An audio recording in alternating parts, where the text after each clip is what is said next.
Live चल रहा है क्या दूसरा का? नमस्कार फरीदाबाद, मैं योगेंद्र पाल और हम पहुंचे हैं उड़िया कॉलोनी। बता दें आपको, मामला वही जो कुछ दिन पहले हमने आपको खबर दिखाई थी, जहां एक व्यक्ति की टैंकर से, जो पानी वाला टैंकर है, उससे कुचलकर मौत हो जाती है। परिवार के लोग हमारे साथ हैं और जानेंगे आज ये इकट्ठे हुए हैं, क्या कारण है, क्यों आज इकट्ठे हुए हैं। क्या नाम है आपका? मेरा नाम शिवम साहू है।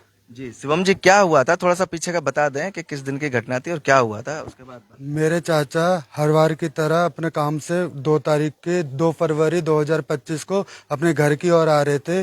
जैसे ही वो सोना रोड से नंगला के गांव के अंदर घुसे हैं, घुसने के ठीक 2 मिनट बाद ही 9:03 पे पीछे से एक नीले कलर का सोनालिका का ट्रैक्टर, जिसमें 2 टैंकर लगे हुए थे, पानी भरकर पीछे नंगला, जब हमने बात वो ठोक के चला गया है। चला गया था। हाँ। क्या नाम था चाचा का? चाचा का विजय कुमार साहू, कितनी उम्र थी? 42 वर्ष। 42 वर्ष। तो अब जब पुलिस को सूचना दी थी आपने, पुलिस को जो एफआईआर दर्ज कराई थी, तो उस समय क्या आपको पता लगा था कि ये कौन था, किसका ट्रैक्टर था? तब तो हम बस चाचा को बचाने के चक्कर में इधर उधर भाग रहे थे, हमने कोई पूछताछ नहीं करी थी। तो तब एफआईआर में कुछ नाम नहीं आया था। जब हमने बातचीत करी, जब 6 तारीख को सारा काम खत्म होके मैं जब पॉइंट पे जाके मैंने बात करी कि क्या हुआ था क्या नहीं हुआ था, तो वहाँ पे एक बुजुर्ग आदमी, मेरे को उसका नाम नहीं पता है, उसने डायरेक्ट मुझे बुला के बोला, कह रहा जिस ये बात है 2 तारीख के रात को, वो जो नाम है ड्राइवर का नाम है बिज्जी सन ऑफ जयपाल, वो रात को 8:30 बजे सूखी नहर पाली से 2 ट्रैक्टरों में पानी भरकर अपने घर की ओर आ रहा था। ठीक 9 बजे, आधा घंटा लगा उसे पॉइंट पे आने के लिए। ठीक 9 बजे उसने जैसे टैंकर को सोन पाली से नंगला की ओर मोड़ा है, तो ठीक चाचा पे 9:03 पर उसने चढ़ाकर 9:08 पे भड़ाना चौक की ओर चला गया है। और मैंने वो उसका ट्रैक्टर का ये रहा फुटेज, ये रहा ट्रैक्टर का फोटो, जो उसका है, जिसका नाम है बिज्जी, जिसका ट्रैक्टर है। ये नीले कलर का जो ट्रैक्टर है सोनालिका का, ये ट्रैक्टर है। और ये रहे और 2 नीले इसके कलर के साथ टैंकर जो उसके घर के बाहर ही खड़े हैं। ये 2 टैंकर, अब आप समझ रहे हैं, 2 टैंकर, पानी के 2 टैंकर ट्रैक्टर के साथ जोड़कर जा रहा था जिस समय ये हादसा हुआ है। और पुलिस ने अब तक कोई कार्रवाई नहीं की। पुलिस ने मौके की कोई जांच पड़ताल नहीं करी। मौके पे 4 सीसीटीवी कैमरा लग रहे, वो भी सरकारी। बट पुलिस ने आज तक वो सीसीटीवी कैमरा भी निकाल के नहीं दिया हमें। हमने जब ये सारी बात उनको बताई कि हमें ये भी पता लग गया, नाम भी पता लग गया है, टैंकर का नाम भी पता लग गया है, जो जिसने मारा है उसका नाम भी पता लग गया है। हमने ये तक और बताया कि 5 तारीख की रात को उन्होंने, जैसी आपके माध्यम से न्यूज सुन के, उन्होंने 5 तारीख की रात को अपने नीले वाले टैंकरों को पुताई भी कर दी है, उस पेंट कर दिया है। ये चीज भी मैंने पुलिस को बोला है। पुलिस प्रशासन ने डायरेक्ट मुझे बोला है, जब तक तुम्हारा आईओ नहीं आता है, जिसका नाम है सुनील तनवर, वो सूरजकुंड मेले में काम कर रहा है अभी, उसकी ड्यूटी लगी, जब तक वो नहीं आता तुम्हारी कोई कार्रवाई नहीं होगी। अब बताओ, वो आएगा जाके 25 तारीख को, इस मामले को 25 दिन हो जाएंगे, तब ये गवाह रहेगा ना, कुछ सबूत रहेगा ना। वो सीसीटीवी कैमरा निकाल के दे रहे, ना कुछ काम कर रहे हैं हमारा। तो ये टैंकर वाला है विजय, कहाँ कहाँ का रहने ये वाला है? नंगला चौक पे ही, भड़ाना नंगला गांव का ही विजय विज्जी नाम है इसका। इसके 4-5 ट्रैक्टर है और 4-5-10 टैंकर है। इसका काम ही यही है कि पूरे भड़ाना चौक का पानी सप्लाई करने का। इसका कोने पे नंगला चौक पे घर है इसका।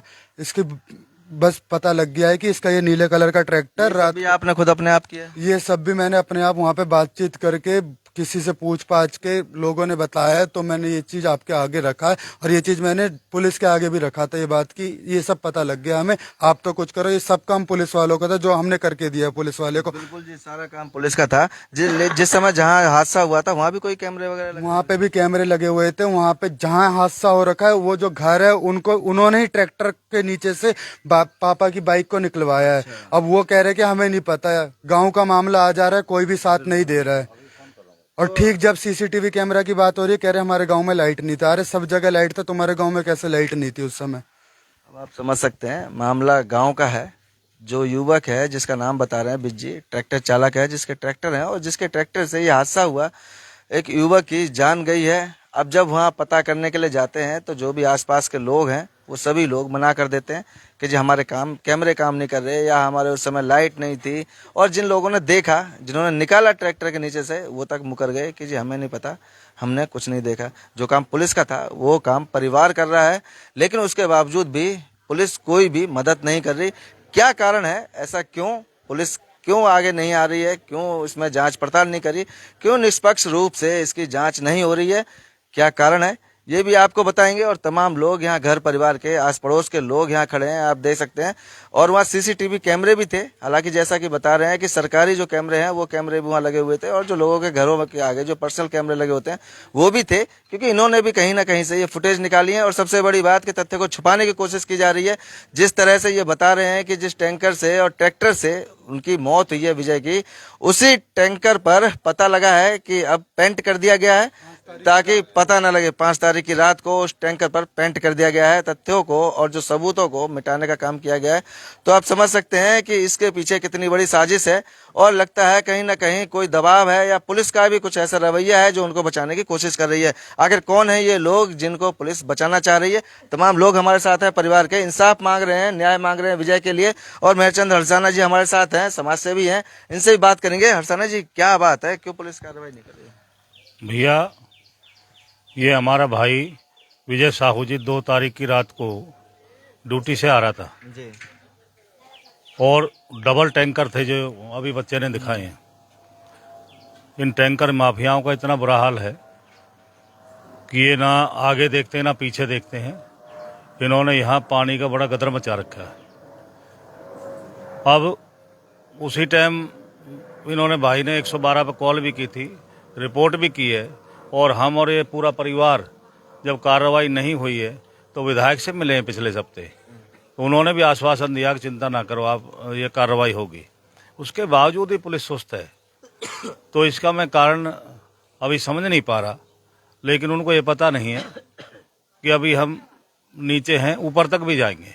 जी बिल्कुल, हम न्याय के लिए लड़ाई लड़ेंगे, दोषी को सजा मिले और पीड़ित को न्याय मिले। जब तक न्याय नहीं मिलेगा हम चैन से नहीं बैठेंगे। ये मर्डर का मामला है। जी जी बिल्कुल, ये कोई बच्चों का खेल थोड़ा ही है। इतनी बड़ी घटना हो गई और पुलिस अब तक सुस्त बैठी है।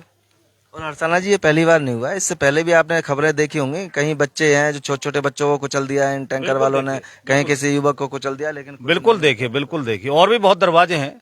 हम किसी दरवाजे को छोड़ेंगे नहीं जब तक हमें न्याय नहीं मिलेगा। जब तक न्याय नहीं मिलेगा। और सबसे बड़ी बात फरीदाबाद, ये जो पानी माफिया जो है वो इतना बढ़ गया है कि जगह जगह पर गली गली में इन्होंने अपने मतलब एरिया बना रखे हैं कि इस एरिया में मैं जाऊंगा, इस एरिया में तू जाएगा।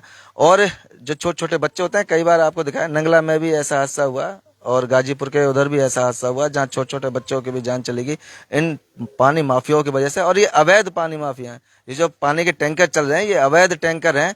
इन पर सरकार कोई कदम नहीं उठा रही, कोई कार्रवाई नहीं कर रही। आखिर क्यों, क्या कारण है? टैंकर चल रहे हैं अवैध, ये चल रहे हैं जो अपने ट्यूबवेल चले हुए हैं अवैध, जो रात दिन पानी निकलता, रात दिन बह रहा नालियों में ऐसे ही। जो हाँ, जो मिनरल वाटर बना के बेच रहे हैं ना, गोलियां डाल के बेच रहे हैं। कितने ट्यूबवेल ऐसे हैं जो अवैध चल रहे हैं, रात दिन पानी बहता उनमें। जो ये आरओ लगा रखे हैं, आरओ जो लगा रखे हैं, प्लांट जो आरओ प्लांट लग रहे हैं, रात दिन पानी बहता उनमें ऐसे ही, कोई देखने वाला नहीं है। सरकार की सुविधाएं नहीं पहुंच रही यहाँ तक, लेकिन जो प्राइवेट जो पानी माफिया हैं उनका पानी पहुंच रहा है। और शायद यही कारण है कि सरकार की सुविधाएं नहीं पहुंच रही। जी, क्या कहना चाहिए? मैंने कहा मेन हमने ड्राइवर का नाम और ड्राइवर का पापा का नाम बता दिया, ड्राइवर पता भी बता दिया, लोकेशन भी बता दिया, ट्रैक्टर भी बता दिए। सोनालिका का ट्रैक्टर है, नीले कलर का टैंकर है, मारने वाले का नाम बिज्जी है, बाप का नाम जयपाल है, फिर भी कोई काम नहीं हो रहा है। सबसे बड़ी बात, इन्होंने सबूतों को मिटाने का जो एविडेंस है वो भी दे दिया है कि इन्होंने जो है इस पे टैंकर पे पेंट कर दिया। टैंकर था, अब उनके नीले कलर उसके बावजूद भी कोई कार्रवाई नहीं हो रही। ये उनका सोनालिका का ट्रैक्टर है, जो सोनालिका का ट्रैक्टर उनके ऊपर चढ़ाया गया था। वहाँ पे इतने सारे गांव वाले थे, किसी ने ये नहीं सोचा कि चलो ट्रैक्टर वाला उठा के ले जाए, उनको जान बचा ले। मेरे पापा, मेरे चाचा वहाँ पे 1 घंटे तक वैसे ही पड़े रहे थे। 1 घंटे पहुंच जाते अस्पताल तो डॉक्टर ने सीधा मुझे बोला कि अब इतने क्रिटिकल है, अगर आधे घंटे पहले ले आते तो इनकी कितनी जान बच चुकी होती। यही होता है, लगातार जो दुर्घटनाएं होती हैं, एक्सीडेंट होते हैं, उनमें अक्सर ऐसा ही होता है कि लोग देखते रहते हैं, वीडियो बनाते रहते हैं, लेकिन उसको उठाकर अस्पताल नहीं पहुंचाते, ना ही किसी को बुलाते हैं, ना उसकी कोई मदद करते हैं। और अगर इनकी मदद मिल जाती, इनको मदद मिल जाती समय पर, तो हो सकता है कि शायद विजय आज जिंदा होता। और ये लोग कह रहे हैं कि पुलिस कोई कार्रवाई नहीं कर रही है। पुलिस के प्रति जो परिवार है वो थोड़ा सा निराशा है। और देखते हैं और इसके बाद क्या करेंगे जी? अभी ये पुलिस तो नहीं कुछ काम कर अगर रही है। आज अगर पुलिस कुछ काम नहीं करती है, कल हम सीपी ऑफिस में जाएंगे। अगर सीपी ऑफिस भी काम नहीं करता, हम सीएम विंडो में लगाएंगे। अगर सीएम विंडो से भी काम नहीं होता, हम हमारे प्रधानमंत्री के पास भी इसको आवाज रखेंगे। हम रुकेंगे नहीं यहाँ पे, टेंशन मत लो आप। हमें न्याय चाहिए। जैसे भी उनके छोटे छोटे 3 बच्चे हैं, छोटे छोटे 3 कमाने बच्चे वाला हैं कोई नहीं है, खाने पीने वाले देने वाला कोई नहीं है, पढ़ाई हो रही है तीनों बच्चों की। कहाँ से लाएगी वो एक छोटे बूढ़े माँ बाप? बूढ़े माँ बाप का एक सहारा था जो छिन गया। अवैध ये टैंकर माफिया, पानी माफियाओं की वजह से जिसकी जान गई, लेकिन उसके खिलाफ कोई कार्रवाई नहीं हो रही है। और इससे पहले भी कई जानें जा चुकी हैं और आगे भी शायद कई जानें जाती रहेंगी। देखना यह है कि प्रशासन अब इस पर क्या कार्रवाई करता है, क्या उन्हें गिरफ्तार करता है, क्या इसमें निष्पक्ष रूप से जांच पड़ताल करता है और परिवार को, विजय के परिवार को इंसाफ मिलता है या नहीं। दोबारा दिखाएंगे, जोड़ेंगे आपको शहर की अन्य महत्वपूर्ण खबरों के साथ। बहुत बहुत धन्यवाद।